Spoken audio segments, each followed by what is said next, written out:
Author of several children's books, including Indie Alphabet and How Many Lines in a Limerick, Shobha Srinivasan is currently a professional voiceover artist. Her eloquent and warm voice has given life to documentaries, travelogues, children's audiobooks, and stage productions. A former banking professional who moonlights as a writer, Lakshmi Iyer is the author of Why Is My Hair Curly? Khyrunnisa A is a children's fiction writer, speaker, academic, and a columnist who created the comic book character Butterfingers. Roopa Pai is a children's author with over 3 decades of experience in publishing. She is also a well-known computer engineer and journalist from Karnataka. Lakshmi NATRAJ is a veteran writer of children's stories from Tamil Nadu. Today, they are in conversation with senior journalist and author Kaveri Bamzai to speak on the topic No Child's Play, Globalizing South Indian Tales for Children. Hello and welcome to yet another session of the Dakshin Lit Fest. I have with me a full house, 5 wonderful novelists. Roopa, may I start with you? And, the subject today is No Child's Play, Globalizing South Indian Tales for Children. But it's not just South Indian, is it? It's also just getting the stories, the Indian stories to tell our children, because for so long we've grown up on the idea of Enid Blyton, and maybe when we were slightly older, P.G. Woodhouse and, Agatha Christie, and that really has been our world. So it's just the idea of finding those, and there's so many, of course, but telling our own stories. That's the biggest accomplishment, I think, that all of you have made. So talk a little about that struggle. Yeah, thanks, Kaveri. Actually, when I saw the topic also, that was the first thing that came to my mind. I said, we have just begun to tell Indian stories. So saying South Indian stories is too niche within that. We just happen to be South Indian writers who are telling Indian stories, I think. And if we are setting them in places and ethoses that we know well, that's just because of who we are. But really, it's to get the Indian stories out. And I, like you said, not 30 years, but at least 25, 26, I've been writing for children. And so it's been, I have seen the whole, actually I've been part of the whole growth and development and evolution of Indian children's literature. Because when I first started out, I was with Target magazine, which was a real thing. You know, it was the best children's magazine as far as I know that came out of India. Absolutely. And what made it really special for me as a 13-year-old, 14-year-old, I came across it late in life. But what made it really special was it was telling stories of children like me. Because like you said, I personally had grown up on this really steady and wonderful, I must say, diet of Enid Blyton. There was Amritsar Katha as well. But Amritsar Katha didn't speak about children like me. So it was always Enid Blyton. And then their lives were so different. Parents never were in the picture. They were always going off by themselves. And my life was just not just full of parents, but also uncles and aunts and random grandparents. And, there were just so many people. So my stories weren't being told. But and I sort of grew up actually feeling that somehow maybe my childhood is not as cool as a British child's childhood. Yeah. It was a real pity, and that my food definitely wasn't as tasty as whatever, ham and tongue out of all the scones and the ham scones and sandwiches. Yeah, gingerbread. Yes. and really, and when I went and lived in England for a while, and I thought all that food was just so unappetizing. We missed Indian food so much. So so a little skewed in that sense. But Target magazine was the first magazine, and Children's World before that had writers writing about Indian children in India, and they all seemed to be having a lot of fun. So that sort of flipped the switch in my head, and I said, hey, so actually my childhood is not that bad. It's just that I've not been looking at it the right way. Had to be schooled to realize that I was having a great childhood, in a sense, because it was so one-sided, what was being aimed at me. And since then, Target was one of the pioneers. I started reading Target at 13. I made it my life's mission to have a job at Target. It was my dream job. And I went and got it, worked there for a while, learned a lot about how to write for children, what to write. And then since then it actually began. This whole, Indian kid lit really began to boom only about 10, 12 years ago, when my first series of books, THAROOR, the fantasy adventure series, came out, which went on to become the first actually Indian fantasy series in English.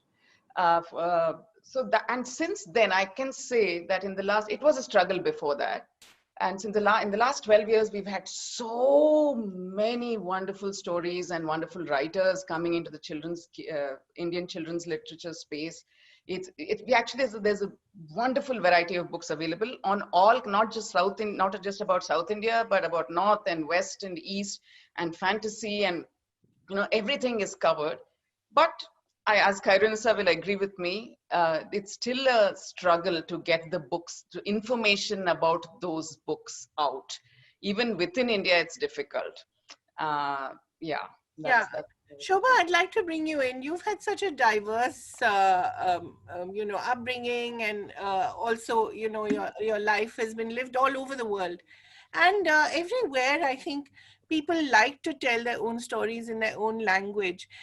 In India, because we have so many languages, and of course, because of our heritage, we've had this problem of, not being confident about telling our own stories, as Roopa also said so well. So what do you think needs to happen to make this genre come alive even more? It's there, it's already there. But you mean in other languages, or you mean the children's writing world? In children's writing. Right. How does one go? How does one convince the child that Harry Potter is cool, but then so is what Roopa writes or what you write? So how do you do that?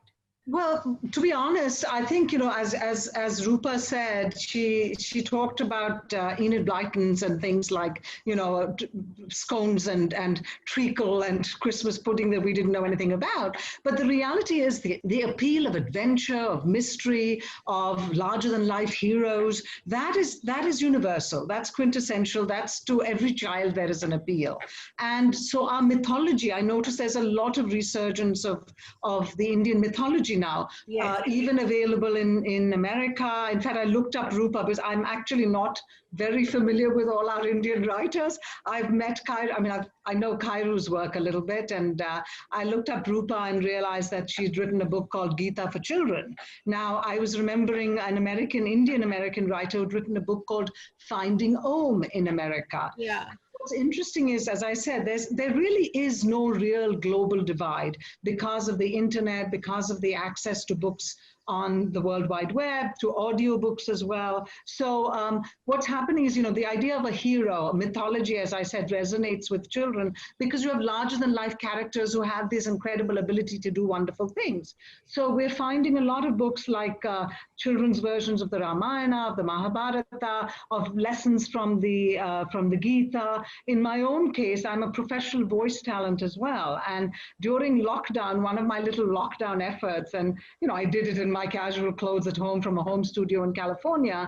But what was interesting is I was reading stories that I wrote in shorter forms, so that I would read up the Jataka tales or Panchatantra or Tenali Raman, and then I condensed them into short stories that were easier in a more sort of modern retelling and read them aloud. And what was incredible is I sort of set up a YouTube channel just to do this because it was easier to record using the YouTube software and then just put it out rather than have to edit and I couldn't spend that much time. So the main job was to share our wonderful cultural heritage with children all over the world. And I recorded every single day one story for 70 days. And it was interesting. I mean, this is not to sort of show off about the voice thing, but the fact is people stuck at home are so excited about stories. And the Tenali Raman stories, for instance, I had 600 people listening in at some point. And I went from, when I started, I think I put in 2 or 3 of my audiobooks that I'd recorded on my website. And then I started doing these recordings. I went from about 60 subscriptions to about 1,350 people at such. Wow. Because I would record it and then tweet it saying, well, tomorrow, I'll be back tomorrow with another story, and do these lovely stories. So, the appeal of our stories and even the incredible, the incredible similarity between our Panchatantra heritage and even the Aesop stories that people have read, Absolutely. or other mythology, Right. Edith Hamilton's mythology I grew up reading, it's all similar stories and it appeals to children. So my whole, no, and then of course the idea of diversity and universality is being celebrated all over the world, Kaveri. You'll know that I'm sure Lakshmi will join in and say that as well. Yeah. There's a mandate almost in the publishing industry in the Absolutely. West to bring in stories that not just reflect the children who are reading the stories. In other words, not just having Indian kids in the story, but also diverse authors, diverse points of view, talking about disability. Today is the International Disability Yeah. Day. And I worked 20 years. I mean, I come from a different background as well. I worked with people with disabilities for over 20 years before I decided, when my children left home and went off to college, to be both a professional voice talent and do the writing of children's books. And again, it's the impetus was to share our stories with our children, stories that they may not be familiar with. So there was always that little pedantic impetus to want to share a little bit of what I feel we should share. So Raja Ravi Varma is because, you read stories, again, Lakshmi, if you have children, don't you, Lakshmi? I think Absolutely. that's right. So I was going to say there's, we had these series in America of all the Western canon artists, and everybody was buying them and sharing them with their children. And I used to every time buy, the books are fabulous because they're little kid books, very little text, and it's all reproduced pictures of, Picasso and Monet and Van Gogh, etc.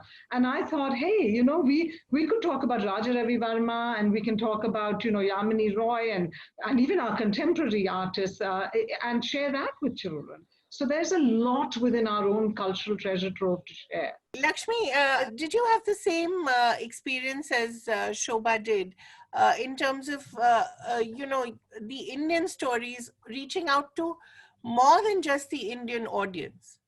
Absolutely. So my route to becoming an author has been a little unconventional in the sense I don't have a literary background. I was a good Indian girl, did all math and science and everything.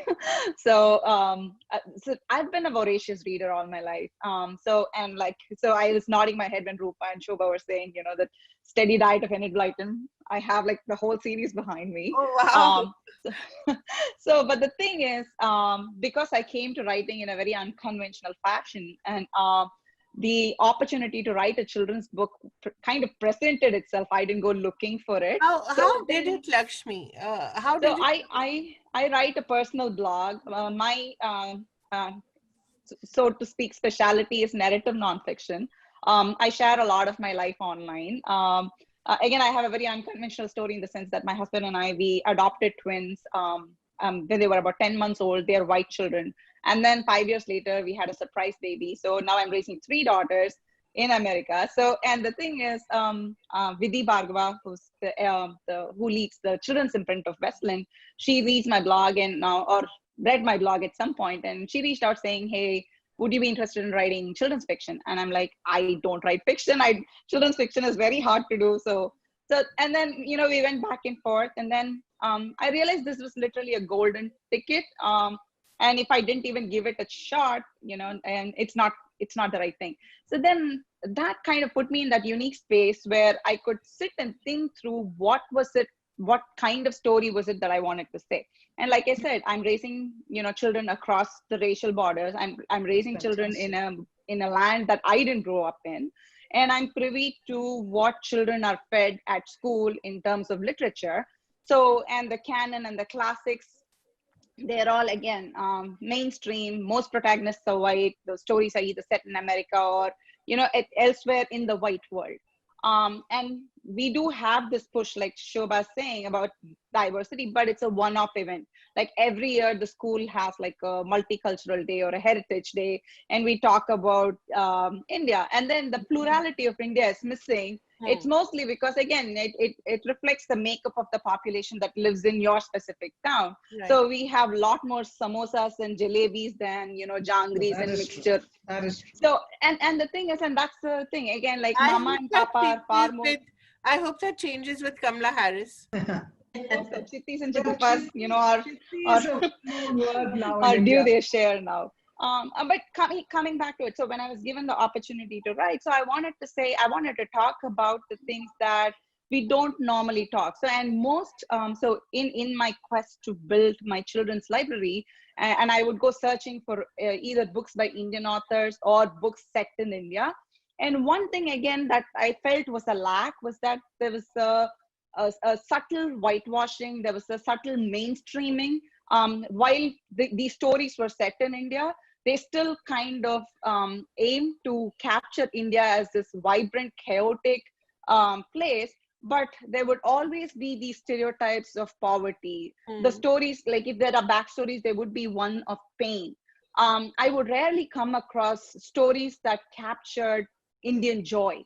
Like, just because you live in 800 square feet of space with, crammed full of uncles, aunts, and parties and tatas, doesn't mean your life is joyless, or it doesn't equate to living in a 4,000 square foot mansion as a nuclear family. Somehow, as parents, as society, we have come to equate space and material things with joy.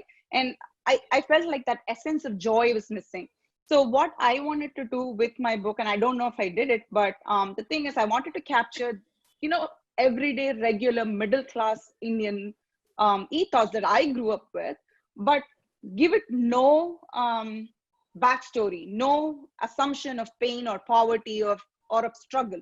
This is a middle-class family with both parents working. And again, the other stereotype I've seen in children's books is the father always works, the mother is always at home. Right. Or there's a lot of food. If there's talk about food, it's always the mom who's doing the cooking. Yeah. So this book is a reflection of me as a working parent and as a mother who has her struggles and who is, willing to unashamedly share those struggles. So the book has the mom mad all the time. She is this grumpy female who yells at a child and then, immediately regrets it and then says sorry. Breaking stereotypes is one thing. And the other thing, I'm kind of piggybacking on what Shobha said, was that I'm part of writer groups in, because I write narrative nonfiction and I'm shopping around a memoir of the adoption. So I'm part of these writing spaces where we have contemporary women writers. And then now newly I'm introduced to kid fiction. And what I'm seeing is like, everything else, like whether it's politics or anything, there are echo chambers. So long as I'm in my group of brown women writers, I feel like there is like a explosion in kids fiction featuring Indian protagonists, or I shouldn't even say Indian, more like South Asian. But when I go to the library or when I go to like my child's school library, I'm not seeing that representation. So there is this, while books are getting churned, there is still gatekeeping at every level. There's like, gatekeeping in terms of agenting, at least here in the US. You need to get past the agent, you need to get past the publisher meeting where you're pitching your idea. And like, if they already have like one Indian writer on their roster, they've met their diversity criteria. So what I'm saying is like, and then there are librarians, whether it's your county library or whether it's your school librarian. So getting these books in the hand. So like when I, like my older children, they are white, but their names are Indian. So my children are Anjali, Meghna, and Sahana.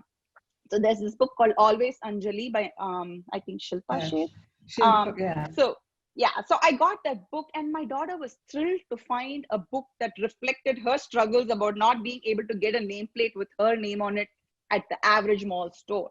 But these books are not found in libraries. I have to go and request them.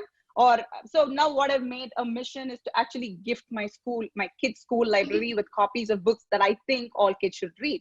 And in just the past month, I've read to about 500 kids at my local school.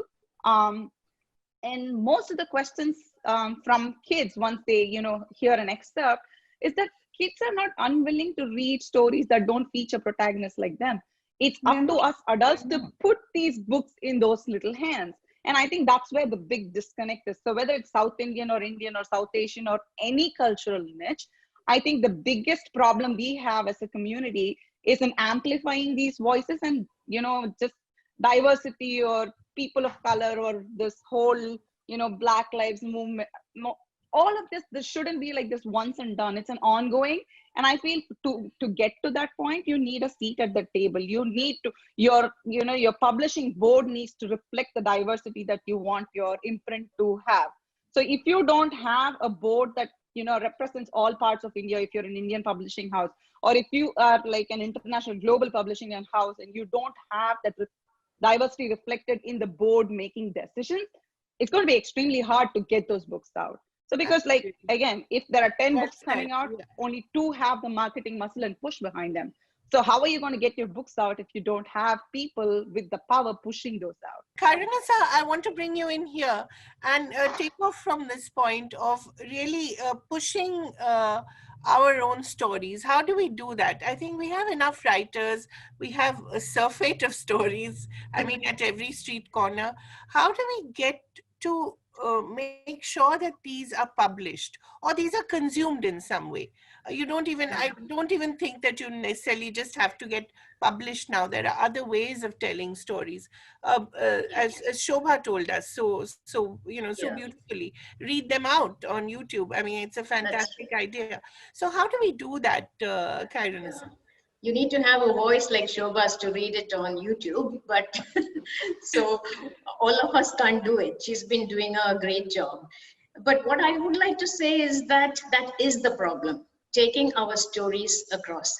See, all Roopa, Laxmi, Shobha, they've all been writing different types of books.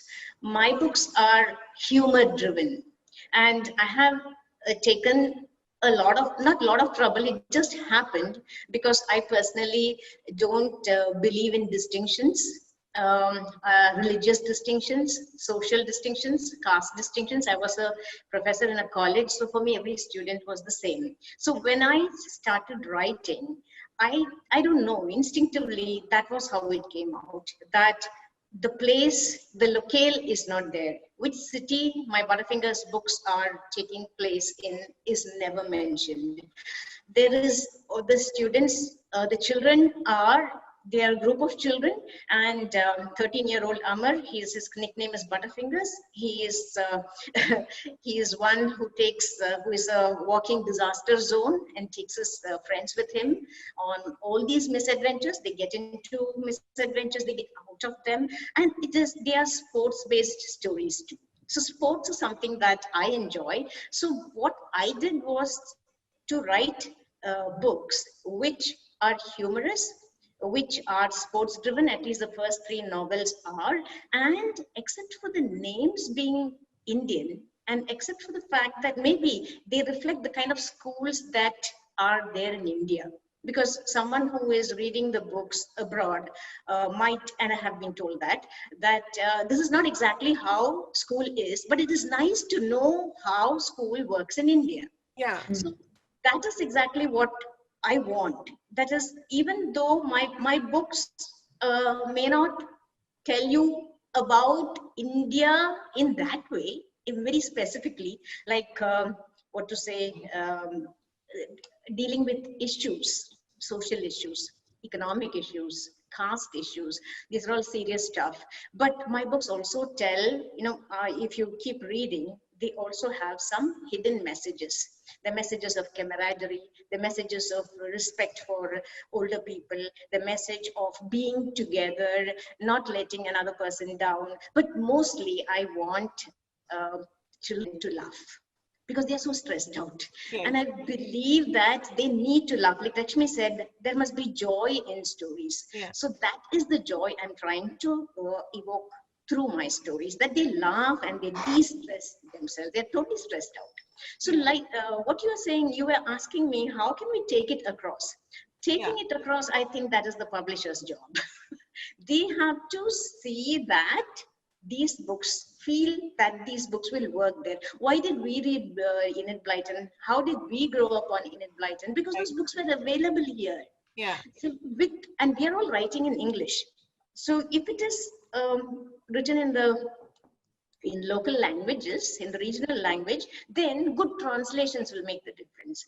How did Marquez become so popular? How did he? I don't think we have had the kind of success. I mean, he has had a kind of success all over the world. Look at Arabian Nights. I think that has gone everywhere. Right. If you look at it, we have, it is something that we cannot really, there's no formula to take something across. It just happens. But the quality of writing must be good, and the stories told must be different, must strike a chord in the readers, and the publisher must have this belief that these books can do well. They have a great role to play. And there's something else I want to tell you, that is A.K. Ramanujan. He was one who was very keen that folk tales, he was oral folk tales, should become, he wanted them to go all over the world, Indian folk tales. So he's written that wonderful book, Folk Tales from India. He deliberately didn't say of India, because he said saying of is limiting it, because from India means there are so many more folk tales, and he's taken from 22 languages, translated them into English, and you find that many of these folk tales, they're in different languages, but because they are oral and now he's put it in writing, many of these folk tales, you find they are there in different regions.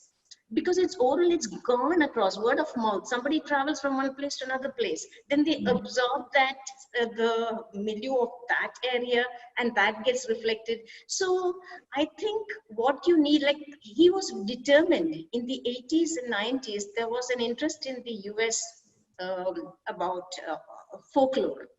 So he was responsible for stoking that interest. So somebody like that, someone committed, somebody determined to say that we also tell good stories and these stories should be read. It doesn't matter, like Shobha said, it doesn't matter what you're saying, because when we were small, we read stories from China, from Russia, those books that were very cheap. We used to get very cheap books from Russia. Russian books. Yeah, I know, Masha. Read all Masha, Misha, all those. And it didn't matter that we didn't know anything. We haven't seen snow, we haven't seen that kind of life, but we were learning through those books. So that is what is necessary. It's not that it is not that we have to be faithful to the place we are in or whatever. That will come anyway. But I think what we should remember is that globalization can happen very easily. But there are some, you need some luck. You need some. Also, I think you need India as an idea to be trending. Then everything that comes out of India is very interesting. India is very interesting. India is, people are interested in India. Indians are all over the world, right? So they should take an interest in seeing that Indian literature. Do. I think Indian parents in the diaspora are very keen to find good Indian stories, and but there was there weren't enough of them, and now there are. And now there is access as well. So I think every time diaspora parents come to India, they take back a bunch of lot of books, correct. Lakshmi, may I bring you in here and add to this discussion? So what really are the elements of a good story that India needs to tell the world? In a way, it's telling the Indian story, isn't it? And I think I'm the only person from a different profession here. I was a teacher for 30 years. Okay. And then during schooling days, writing drama and everything, after the school, I started writing. So basically my interest is children. I'm very fond of children. And then initially I was writing for small children. And in Champak and all that magazine. And then I started writing novels. And because I'm a science teacher, it was like a science fiction. Just like you people are saying, it is exactly a total, adventure book. Children will love it. There are two characters, Indian characters. Everything will take place in one place. One novel will take place in Kerala and one novel will take place in Jamnagar and all that. And because it's some different thing, I give even a map where that river is there. I mean, the places are actual. The story is this one. And in that, one of the boys is supposed to have a special power. So it satisfied like these people writing Peter Pan and all that one. So, but that special power, I explain with science, how he got that power. So each story will have a different power. So, and he got some power in the brain, and as it moves, his power will change. So I wrote books like that Adventure of Magic Eye, Adventure of Dancing Bones, Adventure of, and all that books. Right. 6 of the novels, and I think they are very well sold, because those days I just hand over the book to the publisher, that Vishwa Vijay publication. They have taken the 6th or the 7th edition. That means the book is selling. Obviously. Then I after hope that, you I made started enough writing. royalty as well. Yes, sir. I hope you've made some money as well. No. That is, as I told you, we give away the story Right. for once for all. But I think that is better than all other things, because they give a total cash to you right in the beginning. And 10 years back, that cash was really good. So after that, I started writing stories which are crime thrillers, because I find crime is something which you can make it very interesting from the first page to the last page. And I have written so far 6 crime stories. And then I have written latest one for younger children. So what somebody was telling about that pictures of Raja Ravi Verma. So in that, whenever I write a story, there will be something which the children will get out of that. So one of the story, it is just ordinary school children. They don't have any special power, and they will go around and do something, but then they will find out some secret or find out something. And then I take one more care when I write for children. There won't be anything which is harsh. No murder, no curse words. And then it will be all like because I want the children to respect the police and the army. So in all that, it will be the police people who will be doing great job. So that way. So finally coming, that's about me. And in that, as I told you, in one of the stories, which is like a thriller, the Lingeshwar, the mystery of the Lingeshwar temple and the lurking shadow. All these books are available in Amazon. And from that cold reading or anything, I find people are free, people are reading. So that much is good. In that, I have mentioned a lot about our Hinduism, what is this and all. I mean, when you're writing a story, you can always give some part of your culture and everything. It is possible, whether you write for bigger or anything, without being very, very open to that. I just wanted to ask you that you came to writing through teaching. So Yeah. when you were teaching, did you ever get feedback from children that they were not reading the stories that they could have been reading about themselves? Were they reading about a world that was alien to them? Nothing like that, because it's a long, actually the student population has changed a long, starting from the beginning. But my intention was to introduce them to read. Some of the right childhood, just like you have said, Enid Blyton and all, your crazy readers. I want the children to read.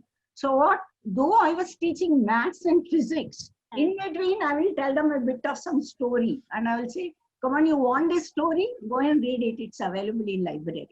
And fortunately, I was also holding the librarian, so that those books were purchased. And even now, after so many years, my children are writing back to me. They are on WhatsApp.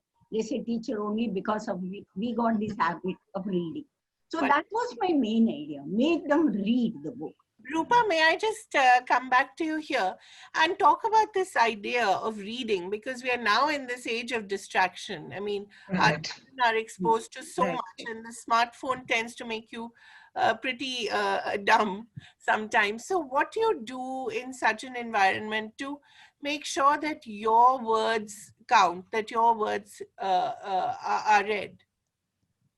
So one thing is, I think if you write a compelling story, right, if the story is able to, children will read. I still have that very strong belief that however distracted they are by their devices, even the devices become a chore even for them after a while. They probably go back to it because there is nothing else to read. So I think a compellingly told story will be read. So there's no problem with that. And in fact, I think children, contrary to what is generally believed, that children have stopped reading, I find more and more children are reading these days because their parents, at least in India, I'm talking of course about India, since liberalization, that generation has grown up. They have a lot of disposable income. They understand the importance of reading for their children.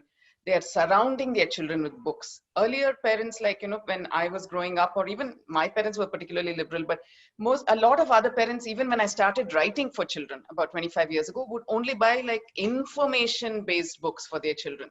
They have to be textbooks or encyclopedias, quiz books, you know, there had to be something of, you know, because there was no money also for that, you know, if you had, and then this education was a passport out of, you know, many things. So we wanted the kids to do, and particularly that we can bring to South India, particularly in South India. My God, like you had to read improving books all the time, right?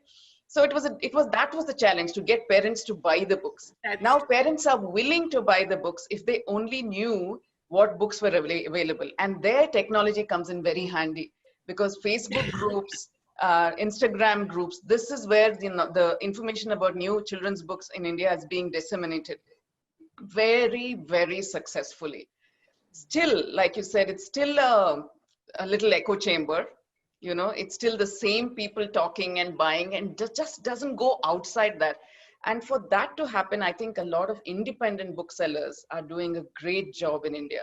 They are taking these books to schools, because that is the only way. If we can include these books as our books as part of the school curriculum in some way, get them into school libraries, and that's happening because of indie booksellers who some of them are just, especially there's one called Funky Rainbow in Bangalore, which is completely focused on getting on only Indian children's books. They don't even sell Indian books by adults, you know, Indian books for adults. Which is like a slightly death wish type of thing when you're in this business, but they still do it because they're so passionate about it, and slowly and steadily the books are getting into schools. I think that's the way to do it, and technology is really, and COVID has been a blessing in some ways. Yes. Yeah, yes. because we are now in this COVID time, I've been able to reach kids in so many different cities. People used to hesitate to do Zooms. I mean, there was no such concept at all, right? You would have to travel there to do the session. And while I enjoyed that very much as well, you know, but to think about it now, to engage with kids for 2 hours, I would have to take 3 days out of my life. Yeah. Which now we can just, you know, so I'd like to add to what Roopa is saying, because the thought occurred to me. So alongside what she's saying, while the books are well written and everything, I'm just using this as an example because I had it. So this is the book that came out in July. I think illustrations make a big difference. Yeah. And especially I have children, I have neurotypical children, and I have neurodiverse children. And 2 of my children prefer graphic novels. Like anything with pictures, they will read. Like they are not readers in the traditional sense, but each child has her favorite book by her nightstand. And more often than not, they have graphic novels. And my neurotypical child, she prefers, like, you know, books with words, but even though she's only 6, so pictures kind of make the book come alive. So like when she's just reading about, you know, some things and she sees the picture, it kind of makes it all real for her. And there was another thought that I wanted to say when Khyrunnisa was speaking. So I know you make your books kind of neutral and you're not specific about the place, but kind of harking back to when I was reading, right? The fact that at 45, I'm still remembering the scones and the treacle and the clotted cream speaks to the power of, you know, the little details that we include in our books.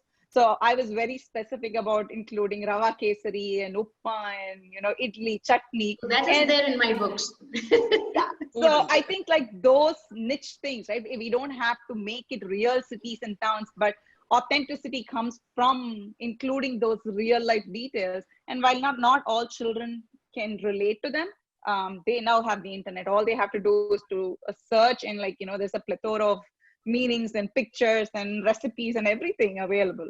So I think reading is not the problem. It's just the books have to get to them. I just wanted to add the business of what Lakshmi said about the whole visual component.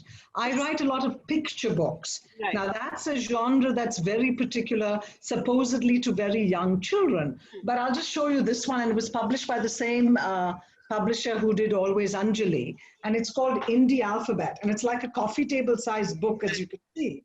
So this was commissioned. It's essentially just a book of poetry where we take the alphabet and visit parts of India. But I wanted to elevate it to something where the book would last far beyond the picture book stage. So I mean, not to really necessarily show you, but look at the pictures, how big they are. So to read in a class, yeah, wow, beautiful. it's quite lovely. But It's beyond the picture book stage because at the bottom of every page, I've added a little fun fact about the place we visit. So I write 4 lines of poetry, say about Kolkata, but at the bottom I talk about Howrah Bridge and a cantilever bridge and give children who are reading it an opportunity to go out and do a little bit more research. So if it's read in school in a classroom, and this book has won a number of awards in America as well, I've read it in classrooms where there are Indian American children in American classrooms. As Roopa and others were saying, and Laxmi was saying, the diaspora is there. We have Indian American children all over the world now. They like Anjali, they want to feel like they are part of the story, but there are also their friends who have known them all, and it's exciting to those friends to know where their friends came from. So this book resonated because from a cultural diversity perspective, it's talking about another country, but it's beyond that because of the pictures, the visual elements. Now the pictures were done by an American lady, and she's done a good job. I don't want to say much about it, but I think in India we could have done pictures slightly differently perhaps. But it's not bad. It's very colorful. It's very eye-catching, it's colorful, it's vibrant, and it resonates with children. So you know, and what's interesting is here's a book published in America about India, whereas an Indian publisher got me to write, you know, as we talked about mythology and folk stories, one of the books that I did for them was called Native American Folk Tales. So they said, we want Indian kids to see, you know, stories from Native America that actually sound so much like some of our old mythology as well. So, you know, what I'm saying is that the global divide is changing. Yeah, there's such an exchange happening, which is so. There is an exchange happening, and despite I mean, I completely agree with a lot of the things Lakshmi said, but I see things in a little bit more optimistically. I genuinely believe the gatekeepers we are getting a little bit more of a seat on the table. There are a number of Indian American owned publishing houses cropping up now in America. And these are, you know, what used to be called ABCDs, maybe in the sense that these were Indian Americans born and raised in America, as opposed to somebody like Lakshmi or me or anyone who went there later in life. And yet they want to bring in stories so that their children could have access to books that they didn't have when they were growing up. So those changes are happening everywhere. But so she has to be a little more realistic. But again, story sounds amazing. Just like I know Khairu's stories are superb, and I'd love to pick up Roopa's and Laksha's. But you know, mine is a different sort of genre. But you know, just to say this global thing, we've really got to say this. I think we need to get. I agree very much with what Khairu said. It's important on one level to bring in the location, but children all over the world have that need to read, to learn about other cultures. If we lock ourselves in to just one specific kind of story, then again, we have the tendency to exclude all readers. And that's why, so for instance, I have a poetry reader, okay, that just came out. The poetry reader has stories that talk about you know, paneer maybe, but can also talk about trifle if it needs to. So when you're talking about poems, you can bring in things that bring in all cultures so that it's not just an Indian. I don't want to be just an Indian American writer. I want all children to want to read my book.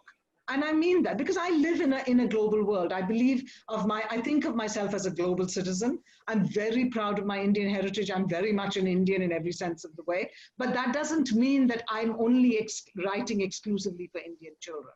So I think that's a good thing too. I genuinely do.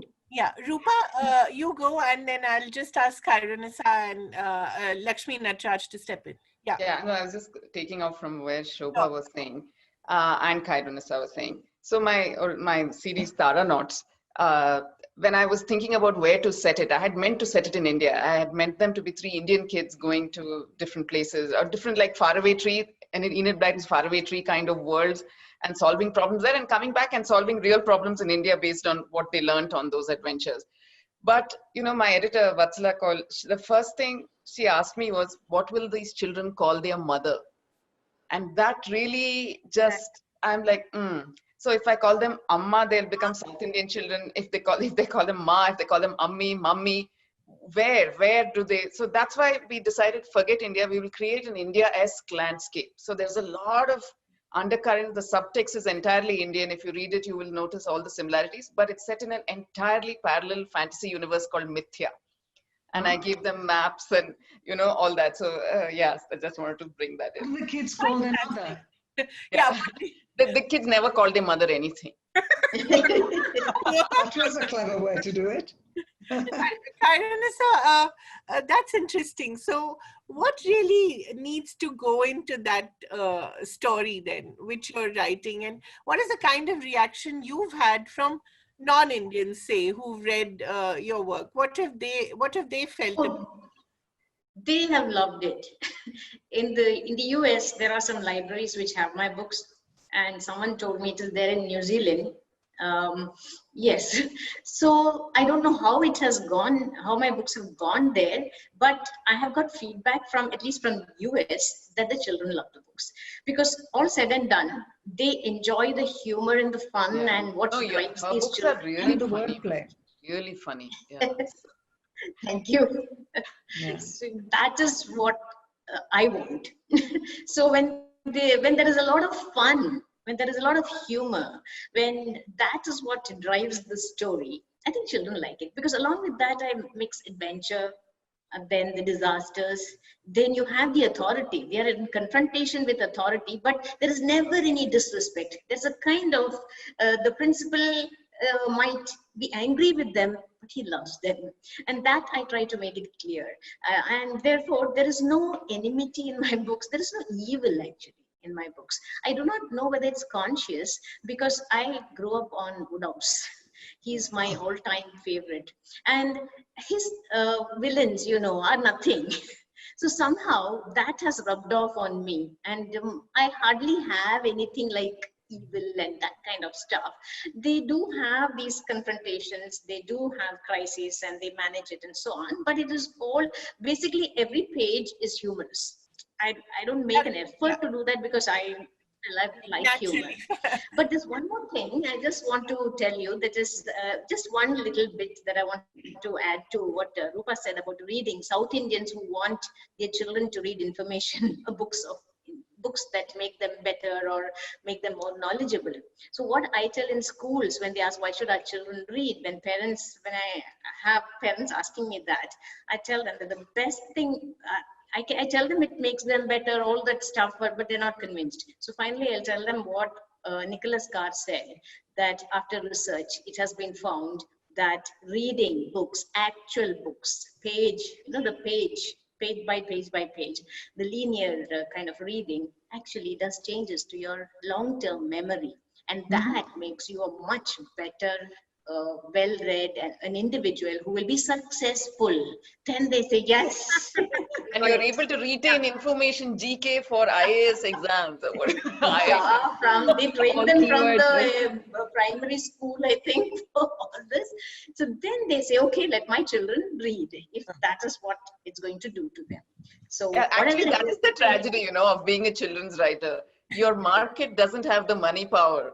Exactly. Your audience doesn't have the money power or the mobility to go to stores, and they always have to go accompanied by a parent, and the parent has to agree to spend that money. Parent decides what they must buy. What they must buy. Yeah. Exactly. Actually, I think that was true when I was little. Like, you know, I had to beg for money I never really owned books. Libraries were my only ways of getting books.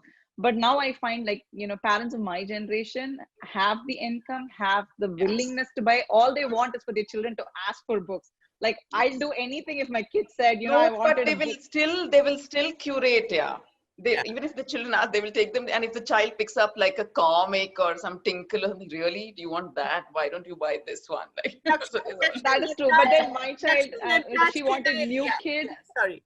NATRAJ, can I just bring you in here and ask, you know, when you write sci-fi in particular, do you find that children are interested in it? Because I don't think we have such a well-developed sci-fi genre in India, do we? Yeah, but that's why, you know, generally what these science things people do is, it's something which we are not possibly connected as logical. Anything will happen, like if you take Harry Potter, anything will come from somewhere. Then Suppose a person has so much power, then why he has to wait for something? That means there is a lack of logic. That is what I think. But what I write as one is, my idea is basically, as I told you, children should be interested in science. So even when I was teaching science, I used to tell them what now happens some 20 years back about the laser surgery and everything I have told my children. So this, my idea of science is, I don't know how many, as I told you, I never sold the book and I don't know how it was sold. But then my idea is when they are reading, there is a lot of science information. Like in one of the stories, there is a well and some yellow gas comes and the thing is sealed. Actually, the culprits have taken over that well to take some jewel. That's a story. But then these two boys, because they have a scientific tendency, they say, from the well, you cannot get, the yellow color gas is a chlorine gas. So chlorine gas cannot come from a well. If it comes, then it should be marsh gas. And if it is a marsh gas, it will not have color. So that means there is something fishy here. So like in all that Roopa, you will be That's very wonderful. happy. It is all self-improvement. Sorry. Yeah. Yes. See, Lakshmi, Laksha, that's why your books sell. Because it's No, still see, it selling. reminds They're me of learning the science along the It's way. wonderful. They It's go for really all lovely. over this one and Malaysia and everywhere they go for exhibition. I'm going to be looking up these books. Only because that cover has changed. Because I keep on buying the book and I see the cover change. I at least feel and hope that We're all going out there to buy your books now, for sure. Yeah. And they And they you seem know, very so much I'm like really- the Magic School Bus. Yeah. Series. Exactly, yeah. Oh, I you're love right. that series. Absolutely last question to all of you. What is the one book that you read in your childhood which still speaks to you, which still, you remember and you go back to? Khyrunnisa, would you like It's a very difficult to question. take that? Yeah. It's a really difficult question because you can't really take one book and hold it up. But I would like to say that Three Men in a Boat, which I read when I was in the Hilarious. 6th standard, I just loved it. So that would be Me, Roopa, what about I think it was like life-changing for me. Like it was a real game changer for me was To Kill a Mockingbird. I must have read it when I was 13 or something. Oh, it made such an impression. Yeah. It's a strong book. Lakshmi? Lakshmi Iyer? For me, not exactly childhood, but more like high school. I read this book called Roots by Alex Haley.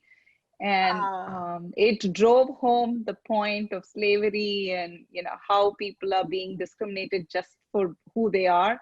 And that book has stayed with me lifelong. I mean, it was life-changing, literally, for me. Shobha? Well, now that you asked us to think about our childhood, I read voraciously. I loved all kinds of fiction, but I do still remember Gerald Durrell's My Family and Other Animals. Love. And, I even learned words that I didn't know, like you should look up those vocabulary words. Absolutely. Yeah. And he's full of humor. He was absolutely delightful. It's a book that stayed with me. I have to confess, I don't have any of Khyrunnisa's humor skills. My books are all far more. I'm into poetry, so I've been reading a lot of children's poetry. I love children's poetry. And my books very often are in verse. So I've learned, and my style of writing is very different from Gerald Durrell, but that's a book that I will always remember. And I'm planning to get it for, my grandchildren, for others to read at some point. And I'd like one of my favorites too. Yeah. Mine also, yeah. Lakshmi, NATRAJ, what about you? The same thing. Enid Blyton. Actually, those stories, that adventure stories, were actually my inspiration. My story is exactly like that. She have that bird Kiki there. And I have a robo there, which can do so many things. So the same thing. But just the beginning of after that, I have read a book like Hunchback of Notre Dame. That is one story. Actually, in our school, they got a habit whenever the gifts are given for education, they will give only story books. They will not give any other prize. So I read, maybe I was in 8th or anything, I read this Hunchback of Notre Dame. that's a story still stands me. That amount of sacrifice and what happens or something, I don't know. I still remember that story. Thank you so much, ladies. It was so wonderful to talk to all of you, and more power to you. May you write many, many, many more adventures, and may many, many more children read them. Thank you so much, Such a Khyrunnisa. pleasure. Thank you, Wow. Kaveri. Thank you all of It's you. been a Thank pleasure. you. Such a Good luck. pleasure to meet you all. And I'm Yeah. looking forward Yeah. to It's a reading nice everybody's evening to books. spend with all youngsters. Yes. Thank you very much. Thank you, Lakshmi. Thank you. Thank you very much for calling us young, but Especially. Special thanks for that. Thank you.